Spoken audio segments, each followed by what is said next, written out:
Cube. And Cube, I lived out here in LA, downtown LA, for about 4 years, worked at NFL Network. And obviously, you guys like the Dodgers, SC football, but I quickly learned this is a Laker town at a whole different level. Can you please explain to us and put in the magnitude, being from this city, what Kobe meant to Los Angeles? And he is Los Angeles.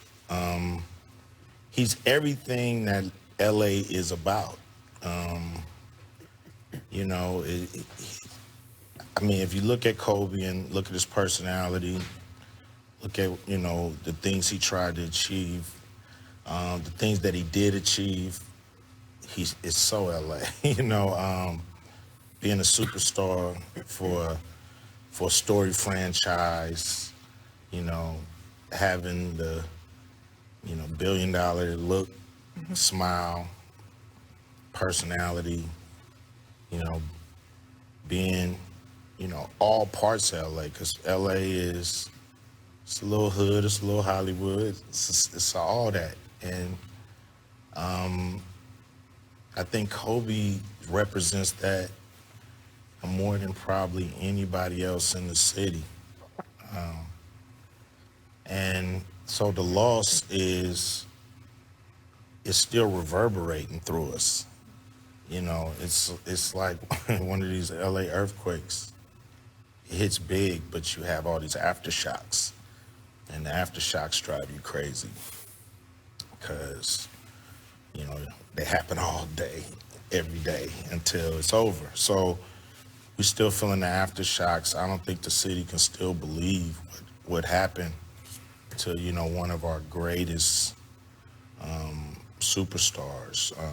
You know, people love, you know, Magic and Jerry West and Kareem and Marcus Allen and, you know, from that time of the sorta. I mean, you know, it's a lot of fixtures in LA sports, but I don't think nobody represents LA as much as Kobe embodies what the city is all about. You know, we got the shine and we got the toughness. You know, we got, look at Kobe, and you can look directly at who we are here in LA. I lived out here for 6 years. Sports is what makes LA a city. You know, Kobe's talking about metaphor, how sports is the perfect metaphor for life. I agree with him. But let's extend the metaphor now and talk about LA for a second. Yeah. Without sports, LA is economically segregated. There's not public transportation to the extent that there is in a place like New York. It's not people living on top of each other, all different kinds. It's segregated. It's diverse but segregated and sprawling. When do all walks of life in LA actually interact? Why isn't it just a disconnected series of suburbs, basically? Staples Center and the Lakers. That's when everyone, if you go to Dodger Stadium or you go to Staples Center, that's where you see all of LA in the same place at the same time. Represented from I bet you could represent, we know some neighborhoods are represented courtside and others in the nosebleeds, right? But that's reality, that's the economic reality, but everyone is there. That's what, and so in the metaphor of LA, the favorite son was Kobe. Kobe Bryant was the city's favorite son. The thing that makes it a family, if you want to use that as a metaphor, Kobe was the favorite son. And I can tell you from personal experience, and so can Stephen A., if you've lost someone in your immediate family before their time, what it feels like is, when the favorite son is gone, is that, wait a minute, this was not the world the way it was supposed to be. This was not what we were promised. What just happened? And then you enter the first day, the first week into this parallel universe that was not supposed to be. Now a month has gone by. And let me tell you, a couple of years are going to go by and you're going to look back and suddenly this warp zone that you're living in, this parallel universe that wasn't supposed to be, that's the real world. That's actually what happened. And I'm still in the point where I'm trying to wrap my brain around it, and it's not accepting it. It's not accepting that this is the...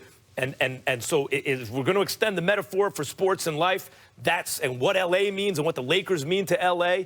The Lakers are what make LA a city. That's barely hyperbole. And Kobe was the favorite son, and we are now in a parallel universe where he's not around, and I can't believe it. Man, amen. Amen. You know, a lot of people think about Kobe and the impact that he had on L.A., and I tend to think about the impact that L.A. had on Kobe as well. We can't forget what this city did for him, too, which is why it's appropriate that today the celebration is at the Staples Center right here downtown Los Angeles. Of course, the city owes Kobe so much because he was an assassin, and he went out there and he gave it all he had, and he never cheated the game. And he never cheated the fans because he always knew he was the marquee and always acted like the marquee. He showed up. Yes. And we've heard the stories about how once upon a time he, was scheduled to go against Vince Carter. He had back spasms and they were killing him. And he was like, not today, because he knew the world wanted to see him against Vince Carter, and he wasn't backing up from that challenge. But where the city of L.A. really resonates, and it really should elevate in the mind's eye of everybody, understand that everybody in L.A. did not love Kobe when Shaq left. He was getting some heat for that. And even though Kobe Bryant had the mentality, everybody will get over it if I win, and I'm committed to winning, it was the city of L.A. that recognized what he was bringing and what he was giving.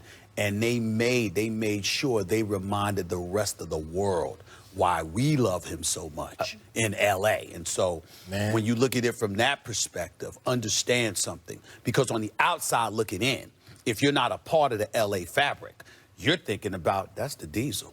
I mean, that's the most dominant force in the modern era. How the hell can y'all not work out things with each other and you end up losing him? And suddenly the city of Los Angeles said, here's how, look at this brother and what he's doing. And because of it, the rest of the world had to take notice and follow That's right. LA's suit. I remember when they traded Shaq. I heard the homie Snoop on the radio. He was going off. Yeah. He was going off. And I called him. He was furious. Yeah, I said, Snoop, it's going to be all right, man. It's going to be all right. Trust me, man. Trust in number 8. And he was like, all right, man, we're going to see. We're going to see. And me, I was with keeping Kobe. You know, everybody who wasn't like a hyper Kobe fan thought I was crazy. But I understood, why he was kept. And then Shaq ended up going to Miami and winning the championship there. So it's because what Kobe got, money can't buy. And what Kobe got, you can't trade. And I believe, and I commended the Lakers when everybody said, oh, he's getting a sweetheart deal going out the door, and it's going to put the Lakers back for years. I said, so damn what? So what we back for years? I love the fact that they gave the man the money on his way out and not treated him like that was yesterday's news, Kobe. You're not worth that. Of course you're worth that and worth more than that, So as a GM, it probably wasn't, the deal of the century, but as a Kobe fan and as somebody who wants to see athletes treated with love and respect, I love that move that the Lakers did by paying Kobe the money he deserved on his way out the game. The reason that he's remembered, the reason Kobe's a legend, he'd be a great player and everything, if Muhammad Ali never comes back and beats George Foreman, it's not the same. Even LeBron right now, if he doesn't come back on the Warriors, it's not the same. What you're talking about, Cube, your faith in him, and Snoop was mad like, I don't know. You can have all the faith you want. Snoop could have all the doubts. Here's the bottom line. Shaq was gone. Okay, you won 3. What are you going to do now? Are you going to be able to get it done? And he could have tried all he wanted and come up short, and it wouldn't be the same feeling. Kobe got it done. He went to 3 more finals and won 2, this time as the best player, undisputed, on the team. That's what the legends do. That's the difference between the guys you remember and you love and the All-Stars and the legends. Kobe's a legend because he brought the championships back even after Shaq left. Let me just say this. He's a winner at every level, and I realize he touched L.A. in a different manner, but he's a citizen of the world. Yes. I mean, he is an icon globally, growing up in Europe, all the time he spent in Asia. So I know the impact obviously reverberates more here in his city, but the whole world is mourning at this point. Cube, thank you so much for being with us. Thank you for sharing your stories. I really appreciate it. I really appreciate you guys giving me a chance to say a few words for my man Kobe Bryant.